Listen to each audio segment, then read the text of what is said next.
অন্য ধর্মের প্রতি সব সময় ইসলাম সহনশীল, টলারেন্স।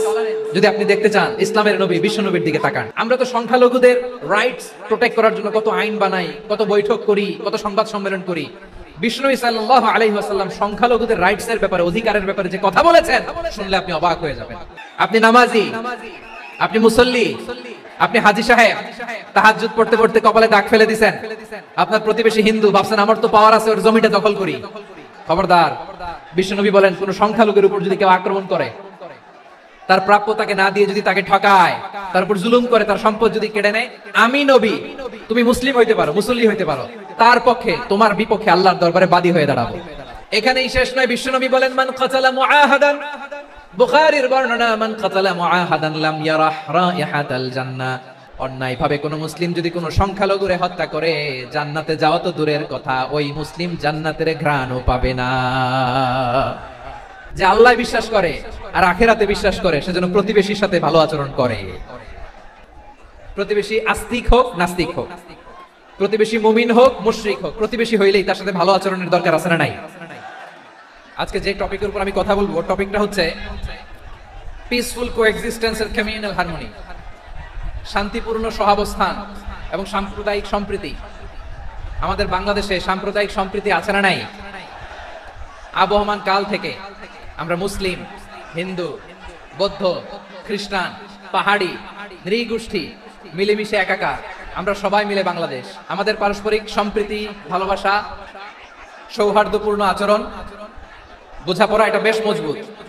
তবে মাঝে মাঝে আমাদের এই সম্প্রীতির ভেতরে অনেকে ফাটল ধরাতে চায়। আমরা যে সুখে আছি, শান্তিতে আছে, এটা অনেকের ভালো লাগে না। আমাদের মধ্যে সাম্প্রদায়িক সম্প্রীতি, সৌহার্দ্যপূর্ণ আচরণ, ভালোবাসা, এটা আবহমান কাল ধরে আছে। তার প্রমাণ, আমরা তাফসিরুল মাহফিলের আয়োজন করলে আমাদের হিন্দু ভাইরা ডিস্টার্ব করে না, ঠিক কিনা? এবং আমি যদি বলি হাত তোলেন, হিন্দু ধর্মের কারা কারা এসেছেন, কত শত কত হাজার যে হাত উঠবে, আপনি অবাক হয়ে যাবেন। আমি চাচ্ছি না হাত উঠাতে। So it's our responsibility to present our religion to our non-Muslim brothers and sisters. আমাদের অমুসলিম ভাই বোনদের কাছে ইসলামের সৌন্দর্য তুলে ধরা, এটা আমাদের দায়িত্ব। We all are the ambassador of Islam. আমরা প্রত্যেকে দায়িত্বশীল, আমরা প্রত্যেকে এক একজন ইসলামের অ্যাম্বাসেডর। আলহামদুলিল্লাহ বলেন। সো আমরা যেন ইসলামের বিউটিটাকে তুলে ধরতে পারি এবং এই যে সম্প্রীতি, এটাকে যেন আমরা অটুট রাখতে পারি। আদতে বাংলাদেশের ইতিহাস বলে আমাদের দেশে কোনো দাঙ্গা নাই, আছে? আমরা ভাই ভাই, আওয়াজ করে বলুন তো, আমরা কি ভাই ভাই? কিন্তু কিছু দুষ্ট লোক আছে, তারা আমাদের সম্পর্কের মধ্যে ফাটল ধরাতে চায়, মাঝে মাঝে ঝগড়া লাগাতে চায়। দেখবেন পত্রপত্রিকায় দেখা যায় বিভিন্ন ধর্মীয় উপাসনালয়গুলোতে হামলা চালানো হয়। এগুলো রাজনৈতিক উদ্দেশ্য প্রণোদিত, এগুলোর সাথে ইসলামের কোনো সম্পর্ক নাই। এজন্য এই দুর্বৃত্তদের ব্যাপারে আমাদের সাবধান থাকতে হবে, আমরা সংঘবদ্ধ থাকবো। এই যে আমাদের পিসফুল কোএক্সিস্টেন্স, শান্তিপূর্ণ সহাবস্থান, যেদিন হিন্দুদের পূজা অনুষ্ঠান, আমরা ওই দিন তাফসির মাহফিল করি না, ঠিক কিনা বলেন? যেদিন আমাদের তাফসিরুল কোরআনের প্রোগ্রাম, ওই দিন আমাদের হিন্দু ভাইরা ডিস্টার্ব করে না। সুবহানাল্লাহ। হিন্দুদের পূজা অনুষ্ঠানে আইন শৃঙ্খলা বাহিনীর পাশাপাশি মাদ্রাসার ছাত্ররা যে সেখানে পাহারা দেয়। গোটা পৃথিবীতে এই দৃষ্টান্ত আপনি পাবেন। মাদ্রাসার ছাত্ররা, তারা তো কোরআনের ধারক, তারা হাদিসের ধারক, তারা কেন মন্দির পাহারা দিবে? এই সম্প্রীতিকে ধরে রাখার জন্য, এই সৌহার্দ্যকে ধরে রাখার জন্য, আমাদের পারস্পরিক ভালোবাসাকে অটুট রাখার জন্য। এখন বলেন, আমাদের এই ভালোবাসা অটুট থাক, আমরা চাই কি চাই না? আল্লাহ এই দেশকে তুমি বরকতময় করো, বাংলাদেশকে তুমি শান্তিময় করো। প্রিয় ভাইরা, আমি বলেছিলাম আমার আলোচনার বিষয় হচ্ছে শান্তিপূর্ণ সহাবস্থান, সাম্প্রদায়িক সম্প্রীতি। আমরা দেখবো ইসলাম আমাদেরকে কি কি দিক নির্দেশনা দেয়।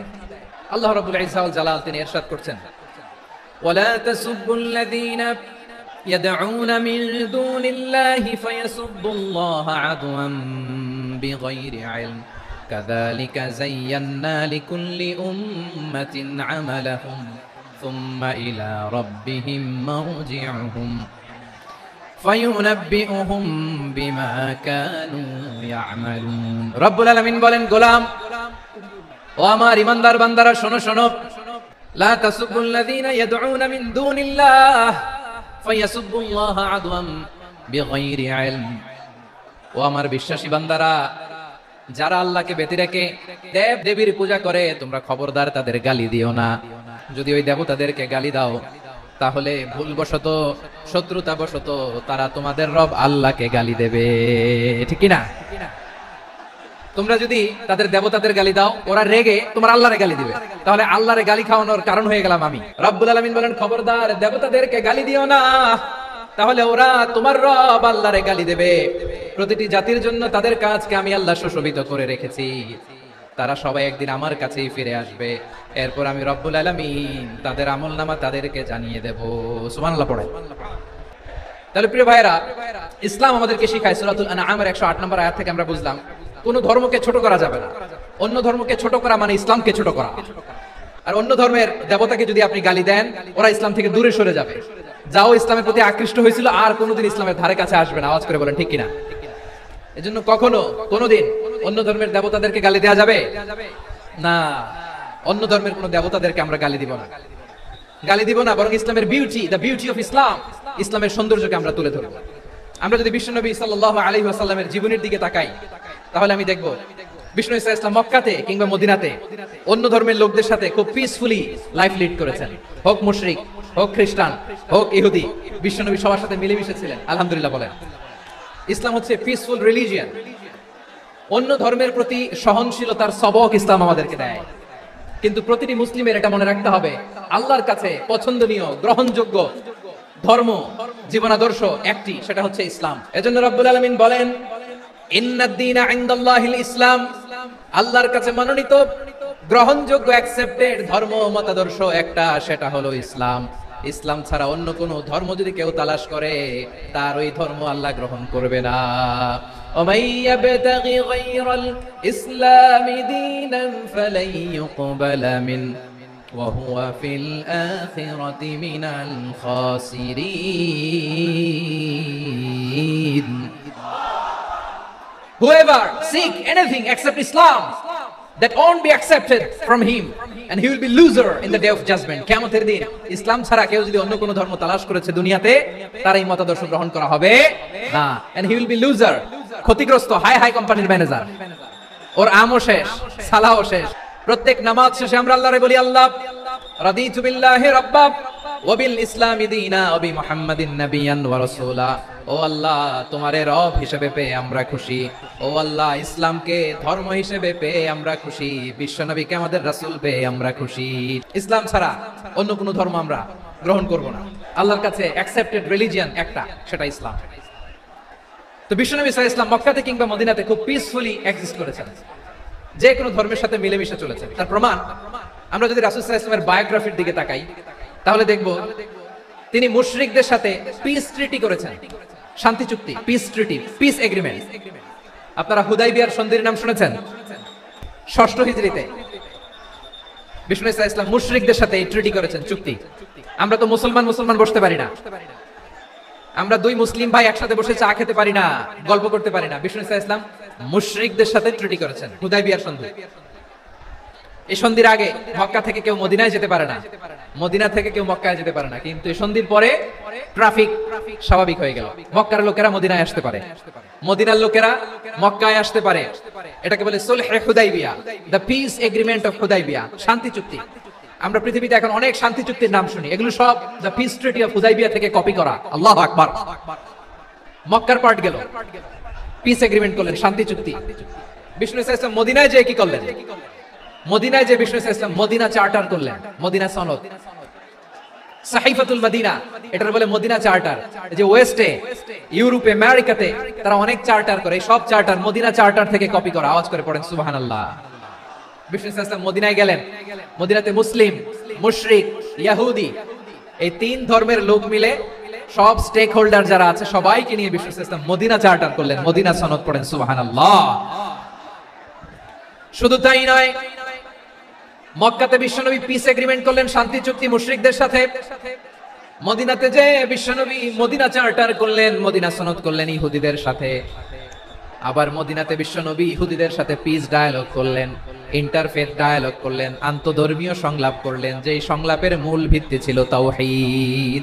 বিশ্বনবী ইহুদিদেরকে ডাকলেন, আহ্বান করলেন, কুলিয়া أهل الكتاب تعالوا إلى كلمة سواء بيننا وبينكم ألا نعبد إلا الله ولا نشرك به شيئا ولا يتخذ بعضنا بعضا أربابا من دون الله فإن تولوا فقولوا اشهدوا بأننا مسلمون বিশ্বনবী মদিনার ইহুদিদের ডেকে বললেন, ও ইহুদিরা শোনো শোনো, আসো এমন একটা আদর্শের প্রশ্নে আমরা একত্রিত হই যে আদর্শের প্রচার তোমাদের নবীরাও করেছে, আমিও করি।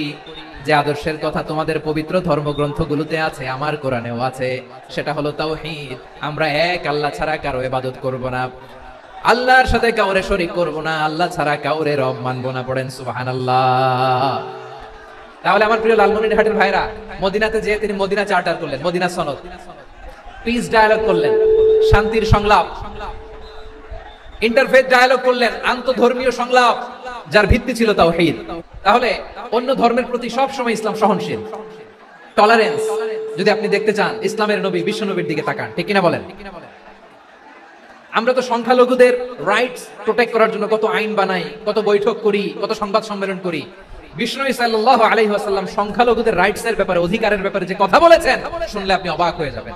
বিশ্বনবী বলেন, আলা মান যালামা মুআহাদান আও ইনতাকাসাহু আও কাল্লাফাহু ফাওকা তাআতিহি আও আখাযা মিনহু শাইআন বিগাইরি তিবি নাফসিন ওয়া আনা হাজিজুহু ইয়াউমাল কিয়ামা। খবরদার, জেনে রাখো, কেউ যদি কোনো সংখ্যালঘুর উপরে অত্যাচার করে, কোন সংখ্যালঘুর প্রাপ্য থেকে যদি কেউ কাউকে ঠকায়, সংখ্যালঘুর উপর যদি কেউ কষ্ট দেয়, কোন সংখ্যালঘুর সম্পদ যদি কেউ জোর করে কেড়ে নেয়, আমি কিয়ামতের দিন বিশ্বনবী ওই সংখ্যালঘুর পক্ষে আর ওই মুসলমানদের বিপক্ষে বাদী হয়ে দাঁড়াবো।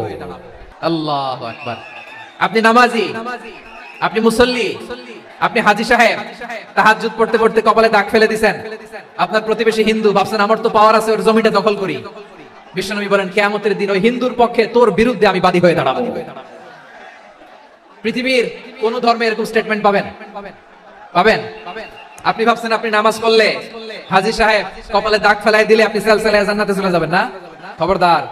বিশ্বনবী বলেন, কোন সংখ্যালঘুর উপর যদি কেউ আক্রমণ করে, তার প্রাপ্য তাকে না দিয়ে যদি তাকে ঠকায়, তার উপর জুলুম করে, তার সম্পদ যদি কেড়ে নেয়, আমি নবী, তুমি মুসলিম হইতে পারো, মুসল্লি হইতে পারো, তার পক্ষে, তোমার বিপক্ষে আল্লাহর দরবারে বাদী হয়ে দাঁড়াবো। যে নবীর সুপারিশ ছাড়া জান্নাতের গেটও দেখা যাবে না, ওই নবী যদি বলে তোর বিপক্ষে আমি বাদী হয়ে দাঁড়াবো, ওই জান্নাতে আর ঢোকার কোনো সুযোগ আমাদের থাকবে? এখানেই শেষ নয়। বিশ্বনবী বলেন, মান কাতালা মুআহাদান, বুখারীর বর্ণনা, মান কাতালা মুআহাদান লাম ইয়ারাহ রাইহাতাল জান্নাহ। কেউ যদি, কোন মুসলিম যদি অন্যায় ভাবে কোন সংখ্যালঘুকে হত্যা করে, কোন হিন্দুকে হত্যা করে, কোন বৌদ্ধরে হত্যা করে, অন্যায় ভাবে কোন মুসলিম যদি কোন সংখ্যালঘুরে হত্যা করে, জান্নাতে যাওয়া তো দূরের কথা, ওই মুসলিম জান্নাতের ঘ্রাণও পাবে না। সেই বুখারীর বর্ণনা, মান কাতালা মুআহাদান লাম ইয়ারাহ রাইহাতাল জান্নাহ ওয়া ইন্না রিহাহা লা ইউজাদু মিন মাসিরাতি 40 আমা। যে জান্নাতের ঘ্রাণ 40 বছর দূরের রাস্তা থেকেই পাওয়া যায়।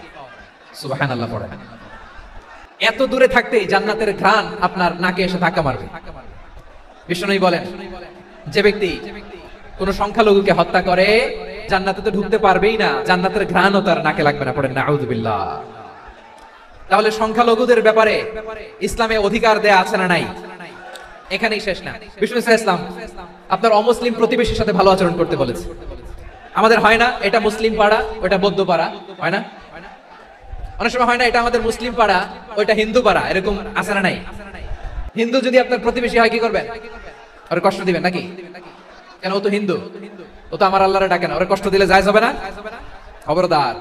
বিষ্ণু ইসলাম বলেন, মান কানা ইউমিনু বিল্লাহ ওয়াল ইয়াউমিল আখির ফালিকরিম জারাহ। যে আল্লাহ বিশ্বাস করে আর আখিরাতে বিশ্বাস করে, সেজন্য প্রতিবেশীর সাথে ভালো আচরণ করে। সুবহানাল্লাহ। কলিজা জুড়ায় যায় না আমার নবীর কথাগুলো শুনলে? যে আল্লাহ বিশ্বাস করে, যে আখিরাতে বিশ্বাস করে, সেজন্য প্রতিবেশীর সাথে ভালো আচরণ করে। এখানে বলছে মুসলিম প্রতিবেশী বলছে, নামাজি প্রতিবেশী বলছে, আল্লাহওয়ালা প্রতিবেশী বলছে না। প্রতিবেশী আস্তিক হোক নাস্তিক হোক, প্রতিবেশী মুমিন হোক মুশরিক হোক, প্রতিবেশী হইলেই তার সাথে ভালো আচরণের দরকার আছে না নাই? বিষ্ণু ইসলাম ওনার ইহুদি প্রতিবেশীর বাসায় যেতেন। কোন প্রতিবেশী? ইহুদি।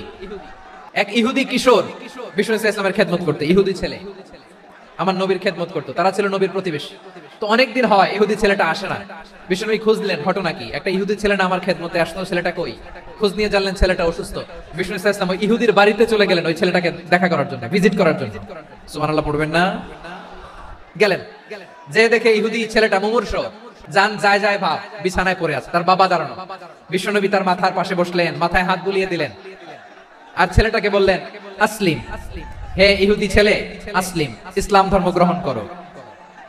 তো ছোট্ট ছেলে ভাবে আমরা ইহুদি, এখন ইসলাম ধর্ম গ্রহণ করলে আব্বা যদি বকা দেয়, ফানাযারা ইলা ওয়াজহি আবি, ছেলেটা তার বাবার চেহারার দিকে তাকালো, দেখি আব্বা কি কয়। আব্বা যদি বলে তাহলে ইসলাম ধর্ম গ্রহণ করবে। ইহুদি ছেলেটা তার বাবার দিকে যখন তাকালো, ওর বাবা বলে আতি আবুল কাসিম, আবুল কাসিম যা বলে তাই করো। আবুল কাসিম হচ্ছে বিষ্ণু ইসলামের একটা কুনিয়াত, উপনাম। আমার রাসূলের বড় ছেলের নাম ছিল কাসেম। যেমন দেখবেন আমাদের এলাকায় কারো ছেলের বড় ছেলের নাম যদি হয় আব্দুল্লাহ, এরা আব্দুল্লাহর বাপ বলে ডাকে। কারো বড় মেয়ের নাম যদি হয় ফাতেমা, এরা কি ডাকে? ফাতেমার বাপ বলে না? তো বিষ্ণু ইসলামের বড় ছেলের নাম ছিল কাসেম। ইহুদি বাবা বলল আতি আবুল কাসেম, আবুল কাসেম যা বলে তাই শোনো, মানে মোহাম্মদ যা বলে তাই শোনো। এই কথা শুনে ছেলে সাহস পাইছে, ছেলে আবার পড়তে আরম্ভ করলো আশহাদু আল্লা ইলাহা ইল্লাল্লাহ ওয়া আশহাদু আন্না মুহাম্মাদার রাসূলুল্লাহ, পড়েন আল্লাহু আকবার। বিশ্বনবীর আহ্বান শুনে ওই আহ্বানে সাড়া দিয়ে ইহুদি ছেলে শাহাদা পড়ে মুসলমান হয়ে গেল। তার হৃদয়টারে ঈমানের নূর দিয়ে আলোকিত করে দিল কে? প্রিয় ভাইরা, এবার রাসূল সাল্লাল্লাহু আলাইহি ওয়াসাল্লাম বের হয়ে আসলেন ঘর থেকে, আর বললেন আলহামদুলিল্লাহিল্লাযী আনকাযাহু মিনান নার, প্রশংসা সে আল্লাহর যে আল্লাহ জাহান্নামে চলে যাচ্ছিল প্রায় এমন একটা লোককে মুহূর্তের মধ্যে কালিমায়ে শাহাদাতের বদৌলতে জান্নাতি বানায় দিলেন। আওয়াজ করে পড়েন সুবহানাল্লাহ। এই হাদিস থেকে আমরা কি শিখলাম? What is the moral of the story? এক নম্বর স্টোরি হলো, প্রতিবেশী ইহুদি হোক হিন্দু হোক, যাবেন, সুসম্পর্ক রাখবেন, উপহার দিবেন, বিপদে পাশে দাঁড়াবেন, তাইলেই তো আপনাদের প্রতি, মুসলমানদের প্রতি তারা আকৃষ্ট হবে, ঠিক কিনা বলেন?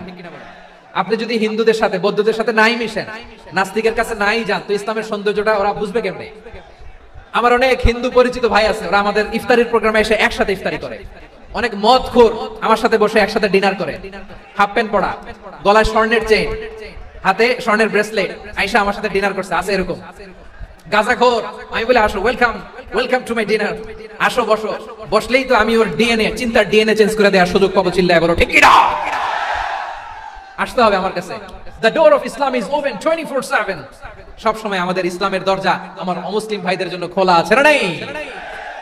এই হাদিস থেকে দুইটা শিক্ষা। এক নম্বর শিক্ষা, প্রতিবেশী মুসলিম হোক অমুসলিম হোক, যান, অসুস্থ হইলে একটু আপেল নিয়ে যান, আঙ্গুর নিয়ে যান, কমলা নিয়ে যান, তাদের সাথে ভালো আচরণ করেন।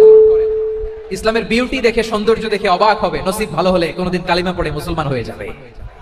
তাহলে অমুসলিমের সাথে ভালো সম্পর্ক। বিশ্বনবী ইহুদির বাড়িতে গেলেন, ইহুদির বাড়ি, আর আমার মুসলমান ভাই আমার কাফের বলে, এরকম আছে না নাই? মুসলিম মুসলিমরা দেখতে পারে না, সহ্য করতে পারে। বিষ্ণু ইসলাম ইহুদির বাড়িতে গেলেন, এটা একটা শিক্ষা। দুই নম্বর শিক্ষা হলো, বিষ্ণু ইসলামের খাদেম ছিল ইহুদি, এতদিন খেদমত করলো, একদিনও বিশ্বনবী ওর কালিমার দাওয়াত দেয় নাই। কারণ কি? বিশ্বনবী একটা ভালো সময়ের অপেক্ষা করতেছিলেন, প্রপার টাইমিং।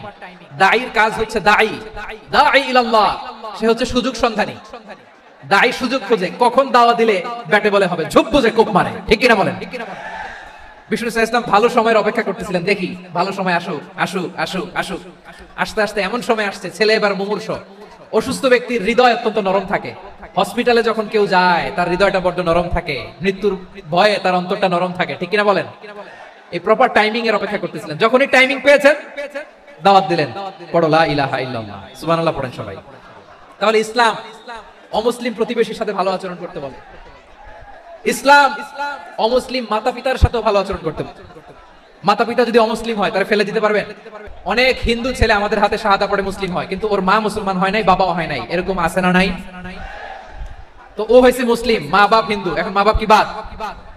হ্যাঁ, মা বাপ বাদ দেয়া যাবে?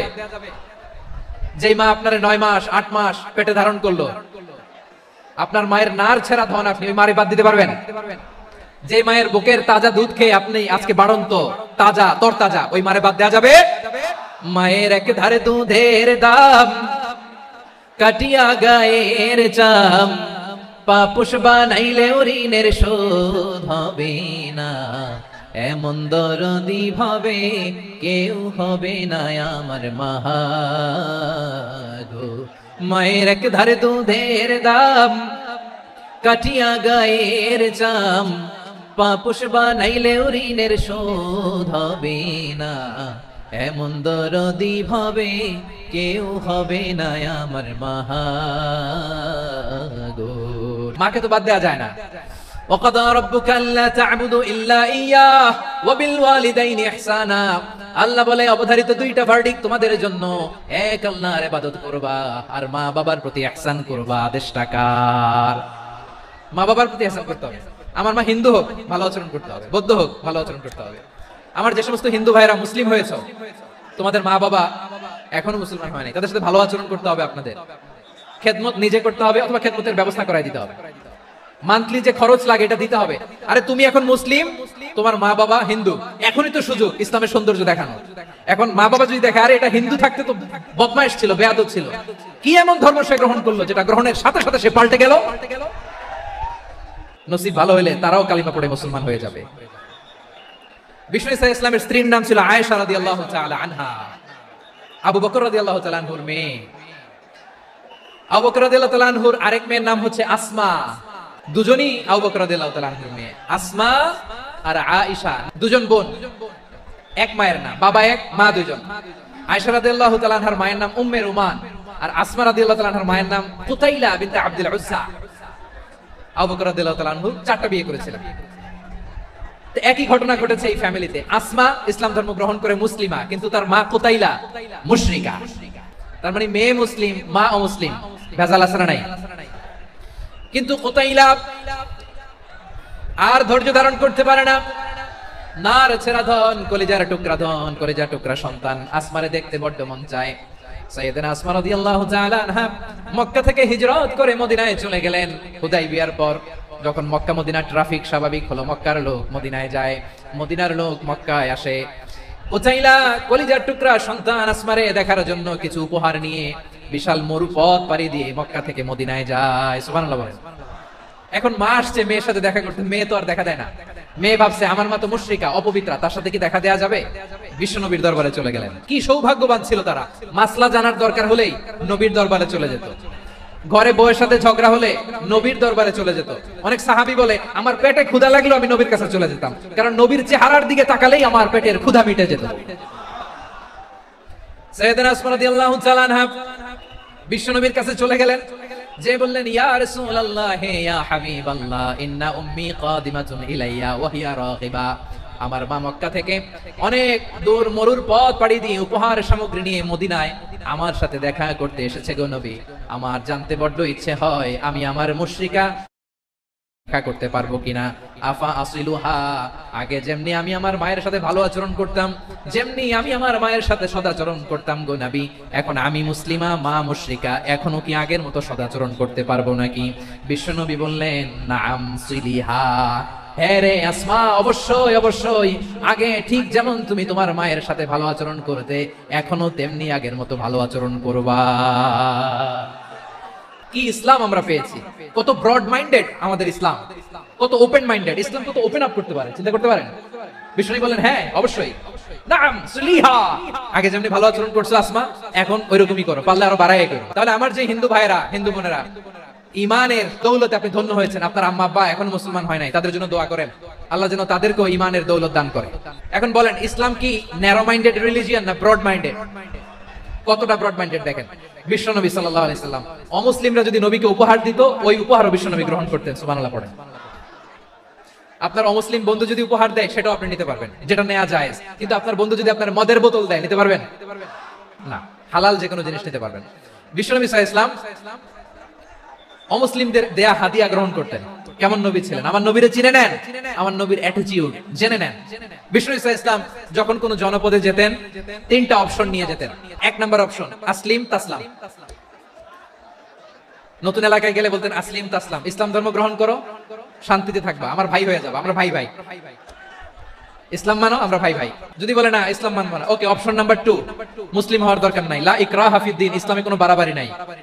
খ্রিস্টান আছো থাকো, বৌদ্ধ আছো থাকো, ইহুদি থাকতে চাও থাকো, কিন্তু আমরা যেহেতু রিজিওনাল সুপার পাওয়ার, আমাদের আন্ডারে থাকো, ট্যাক্স দিয়া থাকো, এটা বলে জিজিয়া। আলেম যারা আছেন বুঝবেন এটার আরবিতে কি বলে, জিজিয়া। You pay us the tax, we will give you the security. তোমরা ট্যাক্স দিবা, আমরা সিকিউরিটি দিব, আমাদের আওতায় থাকবা, কেউ তোমাদেরকে আক্রমণ করতে পারবে না, আমরা নিরাপত্তা দিব। সুবহানাল্লাহ বলেন। ট্যাক্স দাও, আমরা সিকিউরিটি দিব না, এটাও মানি না। বিষ্ণু বলেন তাহলে তলোয়ার আমাদের আর তোমাদের মাঝে ফয়সালা করবে, মুসলিমও হবে না, ট্যাক্স দিবা, নিরাপত্তা দিব, আমরা সুপার পাওয়ার, আমাদের আন্ডারে থাকবে, এটাও না, তাহলে তোমাদেরকে তো আমরা বিশ্বাস করতে পারি না। কখন না কখন বিশ্বাসঘাতকতা করো, কার সাথে মিলে হাত মিলাও, তলোয়ার আমাদের মাঝে ফয়সালা করবে। তখন তিনি জিহাদের সশস্ত্র সংগ্রামের ঘোষণা দিতেন। সুবহানাল্লাহ পড়েন। দেখেন পশ্চিমারা জিহাদকে এইভাবে চিত্রায়িত করে না। ওরা জিহাদ বলতে বোঝায় তলোয়ার, হাত কাটো, গলা কাটো, না। জিহাদ সশস্ত্র সংগ্রাম 3 নম্বরে। অধিকাংশ ক্ষেত্রেই বিশ্বনবীর সুন্দর আচরণ দেখে, আরে আমার নবীর যে নুরানি চেহারা, অনেকে তো কেবল সির্ফ চেহারাটা দেখে কালিমা পড়ে মুসলমান হয়ে গিয়েছে। যারা মুসলিম হয় নাই তারা তাদের ইসলামী বলবৎ ছিল, ট্যাক্স দিয়ে ইসলামের আন্ডারে ছিল। যারা এটাও মানে নাই ওইটাও মানে নাই, তাদের বিরুদ্ধে জিহাদ। বিষ্ণু ইসলাম 7ম হিজরিতে যখন খায়বার বিজয়ের পরে ইসলাম রিজিওনাল সুপার পাওয়ার হিসেবে আত্মপ্রকাশ করলো, বিশ্বনবী চিঠি লিখলেন অন্যান্য সুপার পাওয়ারের কাছে, রাষ্ট্রীয় চিঠি লেখে এক রাষ্ট্রপ্রধান আরেক রাষ্ট্রপ্রধানের কাছে। এই যে 24-এর ছাত্র নাগরিক অভ্যুত্থানে, এই অভ্যুত্থান যখন শুরু হয়, আমি তখন সাউথ আফ্রিকাতে একটা স্ট্যাটাস দিয়েছিলাম, কোটা নয় গোটা দেশ সংস্কার করা লাগবে। আমাদের ইউনাইটেড আরব আমিরাতের বাংলাদেশি ভাইরা তারা সেখানে রাস্তায় নেমে এসেছিল, জানেন। ওইখানে ডেমনস্ট্রেশন করা যায় না, সেখানকার সরকার তাদেরকে যাবজ্জীবন দিয়েছিল। তখন আমাদের এই যে প্রধান উপদেষ্টা ডক্টর মোহাম্মদ ইউনূস সরাসরি G2G বলে, এটারে G2G, government to government, G2G, উনি চিঠি লিখলেন যে তাদেরকে, ইউর হাইনেস, হে সম্মানিত আমির, আপনি আমার এই চিঠির কারণে আমার সম্মানে এই 53 জন বাংলাদেশিকে মাফ করে দেন। এই চিঠির বদৌলতে বেকসুর খালাস পেয়ে গিয়েছিল আমাদের ভাইরা, জানেন না এই ঘটনা আপনারা? তাহলে গভর্নমেন্ট টু গভর্নমেন্ট চিঠি দেওয়া হয়। 7ম হিজরিতে বিষ্ণু ইসলাম সব সুপার পাওয়ারের কাছে চিঠি দিলেন, রোমান সম্রাটের কাছে, পারস্য অধিপতির কাছে, মিশরের অধিপতির কাছে, সবার কাছে চিঠি লিখলেন। চিঠির ভাষা ছিল এরকম, মিন মুহাম্মাদিন রাসূলিল্লাহ ইলা মুকাওকিস আযীমিল কিবত, মুহাম্মদ রাসূলুল্লাহর পক্ষ থেকে মিশরের বাদশার কাছে, আসলিম তাসলাম, ইসলাম মানো শান্তিতে থাকবা, সালামুন আলা মান ইত্তাবাআল হুদা, শান্তি তার জন্য যে হেদায়েতের অনুসরণ করে। সুবহানাল্লাহ পড়েন। তো এই চিঠি অনেকে ভালোভাবে রিসিভ করেছে, অনেকে এই চিঠি পাওয়ার পরে নবীর কাছে আবার ইন রিটার্ন উপহার পাঠিয়েছে। মিশরের বাদশা মুকাওকিস তিনি বিশ্বনবীকে বিশাল এক উপহারের ডালি পাঠিয়েছেন। মিশরের বাদশা মুকাওকিস ছিলেন ধর্মে খ্রিস্টান। কি উপহার দিয়েছিল আমার নবীকে? 1000 স্বর্ণ, 2টা খ্রিস্টান দাসী, একজনের নাম মারিয়া বিনতে শামউন আল কিবতিয়া, আরেকজনের নাম সিরিন বিনতে শামউন আল কিবতিয়া। একজন খ্রিস্টান দাস 20 থান কাপড় জামা বানানোর জন্য, আমরা নবী যেন সেলাই করে জামা বানাতে পারে এজন্য 20 থান কাপড়। এরপরে একটা গাধা যেটার নাম ছিল উফাইর, আর একটা খচ্চর, এটার নাম ছিল দুলদুল। খচ্চর চিনেন? গাধা আর ঘোড়ার ক্রসিং এ যে প্রাণীটা দুনিয়াতে আসে সেটার খচ্চর বলে। তো এই যে সুপার পাওয়ার খ্রিস্টান বাদশার কাছে নবী চিঠি লিখলেন, ওই খ্রিস্টান বাদশা আমার নবীকে উপহার দিল। বিশ্বনবী এই উপহারগুলো সানন্দে গ্রহণ করেছেন। তাহলে অমুসলিম কেউ যদি আপনাকে উপহার দেয়, হালাল উপহার হলে আপনি গ্রহণ করতে পারবেন। অনুরূপভাবে পারস্যের বাদশা, রোম সম্রাট বিশ্বনবীকে উপহার পাঠিয়েছেন, আমার নবী সবগুলো উপহার গিফট গ্রহণ করেছেন। আম্মাজান আয়েশার কাছে মাসালা জানতে চায় মেয়েরা, হে আম্মাজান, অগ্নি উপাসকেরা তাদের ঈদের দিন নওরোজের সময় আমাদেরকে পাখি দেয়, নেওয়া যাবে? উনি বললেন, ওরা জবাই করে দিলে নেওয়া যাবে না, কিন্তু ওরা যদি ফলমূল এরকম খাবার দেয় এগুলো নেওয়া যাবে। তার মানে অমুসলিমদের দেয়া উপহার এটা গ্রহণ করা যায়। শুধু তাই নয়, বিষ্ণু ইসলাম অমুসলিমদের সাথে আর্থিক লেনদেনও করেছেন, ফিনান্সিয়াল ডিলিং করেছেন। অমুসলিমদের সাথে প্রয়োজনে আপনি ফিনান্সিয়াল ডিলিং করতে পারবেন। আমরা প্রায় দেখি বাজারের মিষ্টির দোকানগুলো আমার হিন্দু ভাইদের, তারপরে যে বারবার শপ, চুল কাটে যে নাপিত, অধিকাংশ নাপিতের দোকানে কারা? আমার হিন্দু ভাইরা। আপনি চুল কাটতে পারবেন কিনা? পারবেন। তার দোকান থেকে দই মিষ্টি কিনতে পারবেন কিনা? হ্যাঁ, আমার মুসলিম ভাইয়ের দোকান থাকলে ওইটার আমি বেশি প্রায়োরিটি দিব, ঠিক কিনা? কিন্তু যদি তাদের সার্ভিস নিতে চান, প্রোডাক্ট নিতে চান, পারবেন। তার দলিল সহিহ বুখারী, আম্মা জান আয়েশা রাদিয়াল্লাহু তাআলা আনহা বলেন, ইশতারা রাসূলুল্লাহ সাল্লাল্লাহু আলাইহি ওয়াসাল্লাম মিন ইয়াহুদিয়িন তুআমান ওয়া রাহানাহু দিরআহু মিন হাদিদ। রাসূল সাল্লাল্লাহু আলাইহি ওয়াসাল্লাম এক ইহুদির কাছ থেকে, কার কাছ থেকে? আমার নবী, পেয়ারা নবী এক ইহুদির কাছ থেকে জব কিনেছিল, জব, বার্লি, যেটা দিয়ে রুটি বানায়। ওই জবের দাম দেওয়ার টাকা পয়সা নবীর কাছে ছিল না, ফলে নবী ওনার একটা পোশাককে মর্গেজ রেখেছিলেন, মর্গেজ, বন্ধক, যে এখন এটার দাম দিতে পারবো না, কয়েক কেজি বার্লি নিয়ে যাই আর বন্ধক হিসেবে আমার জামাটা রেখে গেলাম, যেদিন দাম দিব ওই দিন জামাটা ছুটাই নিয়ে যাও। দিরআহু মিন হাদিদ, লোহার তৈরি বর্ম, মানে যুদ্ধের পোশাক, লোহা দিয়ে বানানো। বিষ্ণু বললেন, কয়েক কেজি জব দাও, টাকাটা পরে দিব, এখন টাকা নাই, বন্ধক হিসেবে, মর্গেজ হিসেবে আমার জামা রেখে গেলাম, যখন টাকা দিব জামা ছুটাই নিব। এ থেকে বোঝা গেল অমুসলিমদের সাথে ফিনান্সিয়াল ডিলিং করা যায়, অর্থনৈতিক লেনদেন করা যায়, কেনাবেচা করা যায়, প্রোডাক্ট কেনা যায়। এমনকি আমাদের মসজিদে নববীতে বারান্দায় আপনারা একটা অটোমেটিক ফ্লাইং আমব্রেলা দেখছেন? সূর্য যখন বাড়ে মসজিদে নববীর বারান্দায় ইয়ার্ডের মধ্যে অটোমেটিক্যালি কিছু আমব্রেলা আছে, সা করে খুলে যায়, আর সূর্যের তাপ লাগে না। আবার সন্ধ্যাবেলায় এই আমব্রেলা গুলো ওরা ক্লোজ করে ফেলে, দেখছেন?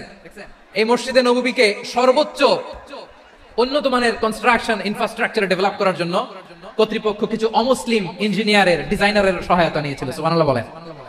কোন দলিলের ভিত্তিতে? এই দলিলের ভিত্তিতে যে বিষ্ণু ইসা ইসলাম অমুসলিমদের সাথেও লেনদেন করেছেন। আওয়াজ করে বলতে হবে আল্লাহু আকবার।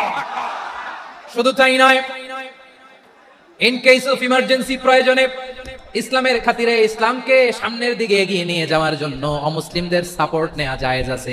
সুবহানাল্লাহ বলেন। অমুসলিমদের সাপোর্ট নেয়া, তাদের থেকে অর্থ নেয়া, পলিটিক্যাল সাপোর্ট, পলিটিক্যাল অ্যাসাইলাম নেওয়া জায়েজ।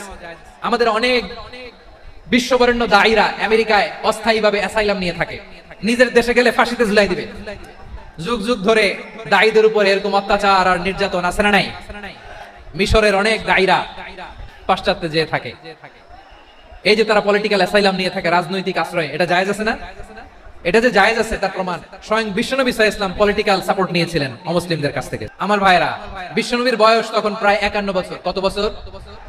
বিশ্বনবীর সবচেয়ে কাছের মানুষ খাদিজা রাদিয়াল্লাহু তাআলা আনহা ইন্তেকাল করেছেন। বিশ্বনবী বড্ড কষ্ট পেলেন, হৃদয়টা ভেঙে খান খান। যিনি ঘরের ভেতরে বিশ্বনবীকে সান্ত্বনা দিতেন, ভালোবাসা দিতেন, বাইরে গেলে কুরাইশরা বকাঝকা করে, অত্যাচার করে, কিন্তু আম্মা জান খাদিজা রাদিয়াল্লাহু তাআলা আনহা ঘরটারে এমন শান্তির নীড় বানায় রেখেছেন, এই ঘরের ভিতরে ঢুকলে বিশ্বনবীর কলিজাটা ঠান্ডা হয়ে যেত। এজন্য রব্বুল আলামিন বলেন, খাদিজা, ও আমার বান্দি খাদিজা, জান্নাতে এমন স্পেশাল একটা ঘর আমি তোমার জন্য রেডি করে রেখেছি। ওই ঘরের মধ্যে কোনো আওয়াজ নাই, ওই ঘরের মধ্যে কোনো নয়েজ নাই, ওই ঘরে কোনো বিশৃঙ্খলা নাই।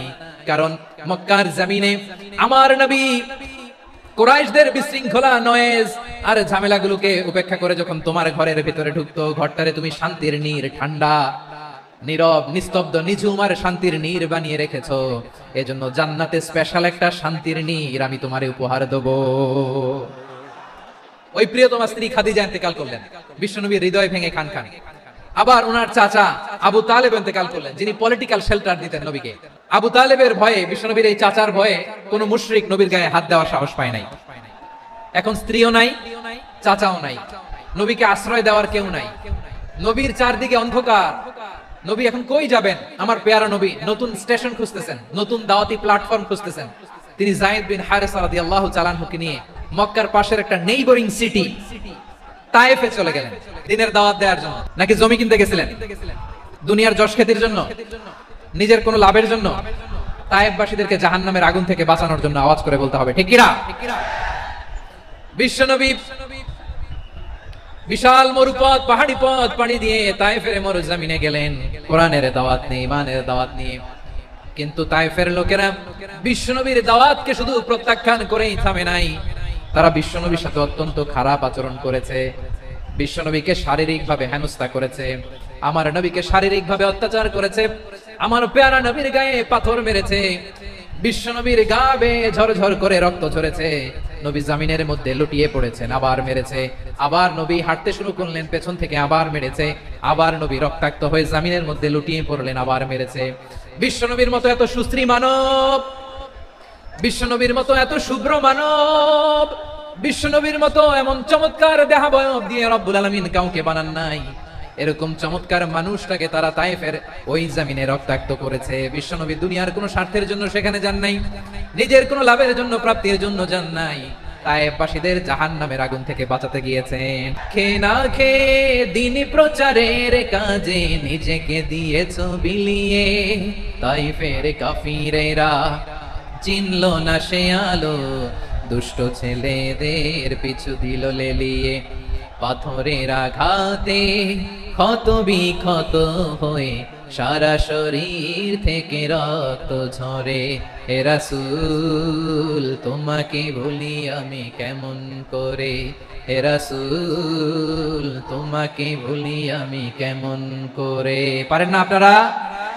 ধরুন আমার সাথে। হাজার ব্যথা বেদনার পরে ফিরে আসনি তুমি আপন ঘরে, দিনের আলো তুমি ছড়িয়ে দিতে চলে গেলে মদিনায় মক্কা ছেড়ে হে রাসূল তোমাকে ভুলি আমি কেমন করে হে রাসূল তোমাকে ভুলি আমি কেমন করে।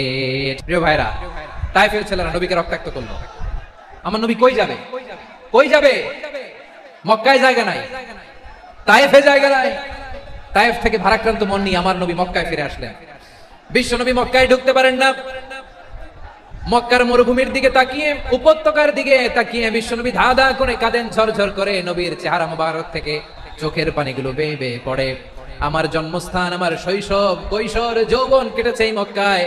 আমার এলাকায় আমি ঢুকতে পারি না। বিশ্বনবী মক্কার অনতি দূরে দাঁড়িয়ে জায়েদকে পাঠালেন, জায়েদ যাও দেখো কেউ আমাকে সাপোর্ট করার মতো আছে কিনা, যাও অমুকের কাছে যাও। জায়েদ গেলেন, তারাও প্রত্যাখ্যান করে ফিরিয়ে দেয়। বিশ্বনবী বললেন যাও অমুক লোকের কাছে যাও, তিনিও প্রত্যাখ্যান করে ফিরিয়ে দিলেন। কেউ বিশ্বনবীকে আশ্রয় দিতে রাজি হয় না। নিজ জন্মভূমিতে বিতাড়িত বিশ্বনবী, সর্বশেষ বিশ্বনবী বললেন যাও মুতঈম ইবনে আদির ঘরে যাও।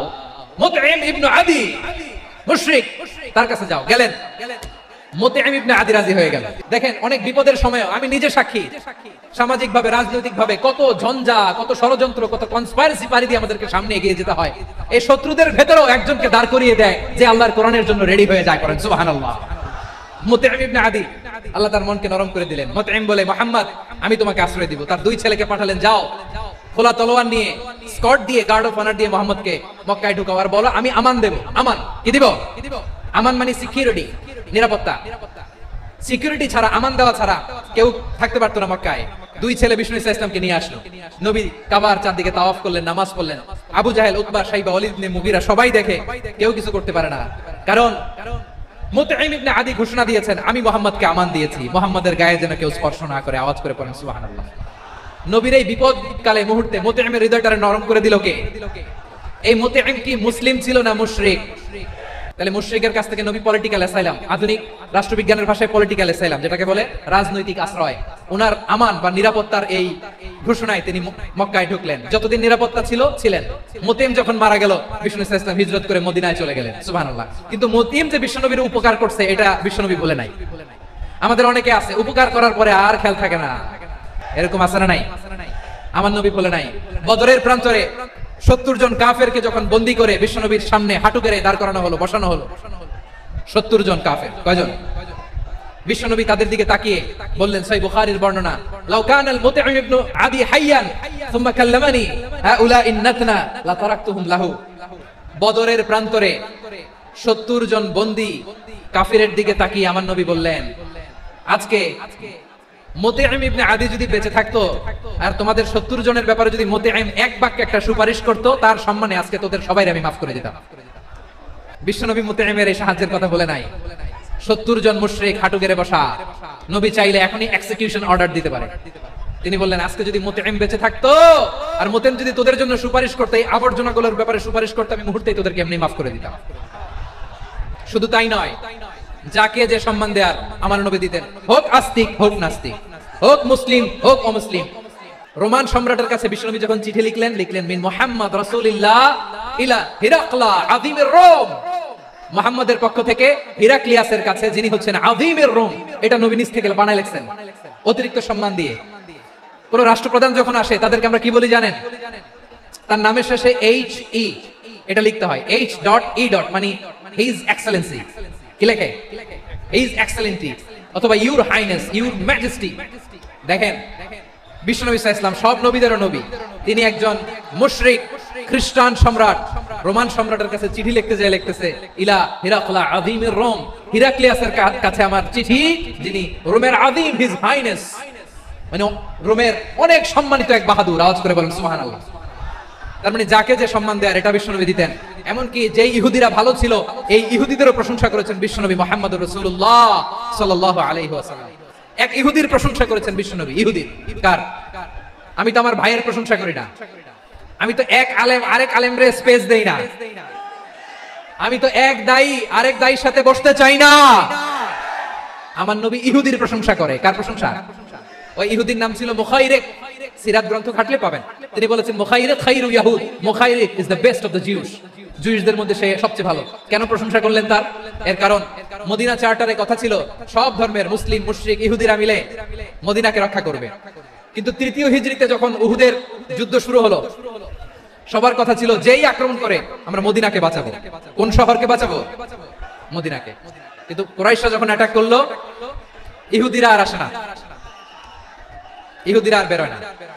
বিষ্ণু বলেন, ওহে ইহুদিরা, তোমরা না চুক্তি করলে আমার সাথে যে মদিনা বাঁচাতে সবাই ঝাঁপিয়ে পড়বো, আসো। একটা ইহুদিও বেরোয় না, কেউ আসে না সেদিন, একজন ছাড়া। তার নাম মুখাইরেক। তার নাম কি? মুখাইরেক বাহাদুরের মতো ঘোড়সাওয়ার হয়ে বেরিয়ে গেলেন এবং বললেন, গোটা ইহুদি সাম্রাজ্যের একজনও যদি না আসে, আমি মুখাইরেককে কেউ ঘরে আটকে রাখতে পারবে না। বেরিয়ে আসলেন, এসে বললেন, আমি মুহাম্মদের পক্ষে যুদ্ধ করব। আমি মারা গেলে আমার সম্পদ আমার উত্তরাধিকারীরা পাবে না, আমার সম্পদ তোমরা মুহাম্মদকে দিয়ে দিবা। সুবহানাল্লাহ বলেন। উহুদের ময়দানে 70 জন মুসলমান শহীদ হলো। এই ইহুদি সেও মুসলমানের পক্ষে যুদ্ধ করে নিহত হলো। মুসলিমদের লাশ যখন নিয়ে আসা হলো, এই মুখাইরিকের লাশও নিয়ে আসা হলো। মুসলিমদের লাশের পাশে মুখাইরিকের লাশ দেখে বিশ্বনবী মুখাইরিকের প্রতি অনেক খুশি হলেন। আর বিশ্বনবী খুশি হয়ে বললেন, মুখাইরিক খায়রু ইয়াহুদ। মুখাইরিক, যদিও তুমি ইহুদি, তারপরে তুমি সব ইহুদিদের মধ্যে সেরা ইহুদি। পড়েন সুবহানাল্লাহ। আমার নবী ইহুদিকেও সম্মান দিতে কার্পণ্য করে নাই। আওয়াজ করে বলেন আল্লাহু আকবার। এজন্য অমুসলিম হইলেই তারা আমাদের শত্রু নয়। শত্রু কারা? যে সমস্ত অমুসলিম আমাদেরকে নিশ্চিহ্ন করে দিতে চায়, যে সমস্ত অমুসলিম আমাদের ভূখণ্ড থেকে আমাদেরকে তাড়িয়ে দিতে চায়, যে সমস্ত অমুসলিম আমার ধর্ম নিয়ে তুচ্ছতাচ্ছিল্য করে চিল্লায় বলেন ঠিক কিনা, তারা আমাদের শত্রু। সাধারণ অমুসলিমরা আমার শত্রু নয়। এই যে হিন্দুরা থাকে, এরা আমার ভাই, বৌদ্ধরা আমার ভাই, খ্রিস্টানরা আমার ভাই, ইহুদিরা আমার ভাই। তারা দিনী ভাই নয়, তারা মায়ের পেটের ভাই নয়, তারা মানবিক দিক থেকে ভাই। ও মানুষ, আমিও মানুষ। ইসলাম মানুষকে সম্মান করে। সাধারণ মুসলিম আমাদের শত্রু নয়। আপনি জানেন নিউ ইয়র্কে, আমি তো নিউ ইয়র্কে ছিলাম অনেকদিন, ওখানে ফিলিস্তিনিদের পক্ষে যখন আমরা মিছিল করেছি, অনেক ইহুদি আমাদের সাথে মিছিলে দাঁড়িয়েছে। কারণ ওরাও জানে এই ভূখণ্ড ফিলিস্তিনিদের ভূখণ্ড। আওয়াজ করে বলো লালমনিরহাট ঠিক কিনা। তো তারা কি আমাদের শত্রু? না। অনেক খ্রিস্টান আমাদের সাথে আমাদের স্বার্থ রক্ষায় আমাদের পাশে দাঁড়িয়েছে। খেয়াল রাখবেন, হিন্দু আর হিন্দুত্ববাদ এক নয়, ইহুদি ধর্ম আর জায়নিজম এক নয়। এই যে ফিলিস্তিনের ভাইরা, তারা তাদের স্বাধীনতা সংগ্রামের জন্য লড়াই করছে, করে যাচ্ছে, আমরা এটাকে সমর্থন জানাই। চিল্লায় বলো ঠিক কিনা। কাশ্মীরের ভাইরা স্বাধীনতার জন্য সংগ্রাম করছে, আমরা সেই সংগ্রামকে সমর্থন জানাই। যারাই আমাদের ইসলামকে নিশ্চিহ্ন করতে চায়, তাদের বিরুদ্ধে আমাদের সংগ্রাম। ওই সমস্ত দুর্বৃত্তদের সাথে আমাদের কোনো সম্পর্ক নাই। আমরা যদি ঐক্যবদ্ধ থাকতে পারি, ওই দুর্বৃত্তরা চান্স পাবে না। আবু তালেব নবীর চাচা, মুশরিক, মারা গিয়েছে মুশরিক অবস্থায়, কিন্তু আজীবন আমার নবীকে আগলে রেখেছে, আমার নবীকে সাপোর্ট করেছে, ভালোবেসেছে। আবু জাহেল মুশরিক, মারা গিয়েছে মুশরিক হিসেবে, আজীবন আমার নবীর বিরুদ্ধে আচরণ করেছে। আবু জাহেলের শক্তি, সামর্থ্য, স্ট্র্যাটেজি, প্ল্যান সব আমার নবীর বিরুদ্ধে ছিল। আবু জাহেলের কারণে একটা দিন শান্তিতে আমার নবী মক্কায় ঘুমাতে পারে না। চিল্লায় বলেন ঠিক কিনা। এজন্য রাব্বুল আলামিন বলেন, লা ইয়ানহাকুমুল্লাহু আনিল্লাযীনা লাম ইউকাতিলুকুম ফিদ-দীনি ওয়া লাম ইখরিজুকুম মিন দিয়ারিকুম আন তাবাররুহুম ওয়া তুকসিতু ইলাইহিম ইন্নাল্লাহা ইউহিব্বুল মুকসিতিন।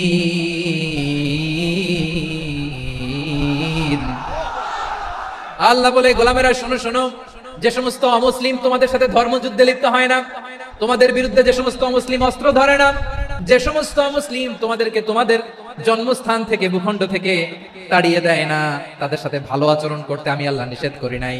তাদের সাথে সদাচরণে কোনো নিষেধাজ্ঞা নাই, বরং তাদের সাথে সদাচরণ করো, এটাই আমি আল্লাহ চাই। তাহলে আমার যে অমুসলিমরা আমাদের সাথে শত্রুতা করে না, তুচ্ছতাচ্ছিল্য করে না, আমাদের ভূমি থেকে আমাদেরকে উচ্ছেদ করতে চায় না, আমাদের বিরুদ্ধে অস্ত্র ধরে না, ওই অমুসলিম ভাইদের সাথে আমাদের কোনো দ্বন্দ্ব আছে? কোনো বিরোধ আছে? বরং আছে ভালোবাসা। বরং আছে কি? এই ভালোবাসা দিয়েই আমরা বিশ্ব জয় করবো। রাজি আছে মুসলমান? আমাদের পুঁজি ভালোবাসা। আমাদের পুঁজি কি?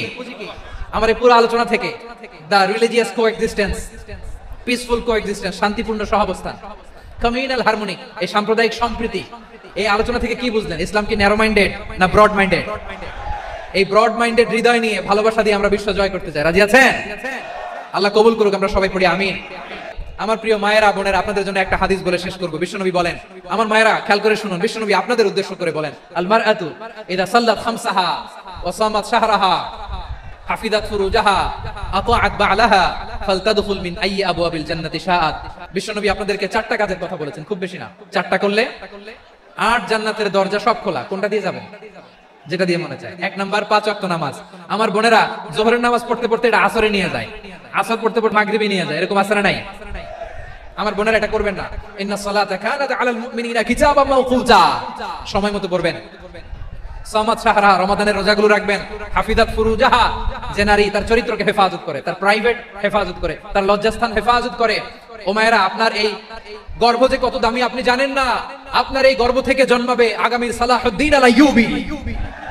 আপনার গর্ভ থেকেই জন্মাবে ইমাম আল মাহদি আল মুনতাদর। আপনার পেট থেকে জন্মাবে আবু সাইদের মতো বীর সৈনিক। আপনার পেট থেকে জন্মাবে মুগ্ধের মতো বীর মুজাহিদ। আপনি জানেন না কে আসবে আপনার পেট থেকে। সময়টাকে কাজে লাগান, ইসলামকে বুঝেন, মানেন, আমাদের ইসলামিক লেকচারগুলো শুনেন। আমরা যে বার্তাগুলো, ইনস্ট্রাকশনগুলো, দিক নির্দেশনাগুলো আপনাদের খেদমতে রাখি, এগুলো মেনে চলুন। আপনিই পারেন আপনার ঘরটাকে জান্নাতের টুকরা বানাতে। একটা family, it's a very big institution and you are the MD, the managing director of this institution. চিল্লায় বলেন ঠিক কিনা? চাইলেই পারেন ঘরটারে জান্নাতের টুকরা বানাতে। 5 ওয়াক্ত সালাত, রমাদানের রোজা, নিজের চরিত্রের হেফাজত, আতাআত বালাহা, স্বামীর আনুগত্য। এটাতে অনেকে ভুল করে থাকে। হায় রে আমার বোনেরা, স্বামীর আনুগত্যকে এটা নিজের অপমান মনে করবেন না। আপনার স্বামী আপনার সবচেয়ে বড় গার্ডিয়ান, তিনি আপনার সবচেয়ে ভালো চায়। নারী কখনো গার্ডিয়ানশিপের বাইরে থাকতে পারে না। হয় আপনি বাবার গার্ডিয়ানশিপের ভেতরে, বাপ না থাকলে ভাই আপনার গার্ডিয়ান, ভাই না থাকলে চাচা গার্ডিয়ান, বিয়ের পরে আপনার স্বামী আপনার গার্ডিয়ান। শরিয়া সম্মত স্বামীর আদেশগুলো আপনি মেনে চলবেন, কিন্তু শরিয়া বিরুদ্ধ কোন আদেশ মানতে আপনি বাধ্য নয়। এই 4টা কাজ যদি কোন নারী করে, বিষ্ণুই বলেন জান্নাতের 8টা দরজা খোলা, তোমার যেটা দিয়ে মনে চায় সেটা দিয়ে জান্নাতে তুমি এন্ট্রি নিতে পারবা।